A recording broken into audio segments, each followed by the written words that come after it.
Guys, this is Bryce from Bulldog Bytes. Today we're going to be showing you a tutorial on multiplying decimals together. So at first when you're doing this, you can just kind of discount the decimal places and you can just start multiplying across to get your total number. So we can continue with this.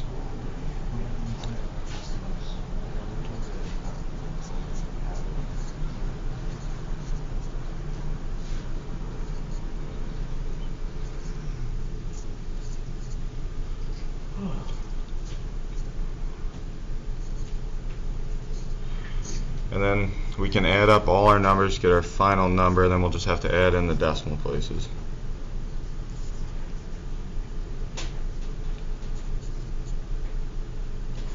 So we can see that this is our final number after multiplication, but notice before starting the problem that we had 4 decimal places. So when you're multiplying them, it's different than adding because you're going to take the total number of decimal places and put that in your answer. So with 4 decimal places, we're going to put our decimal here, and you can see our final answer is going to be 7.4892. I hope this helps you guys. Thanks.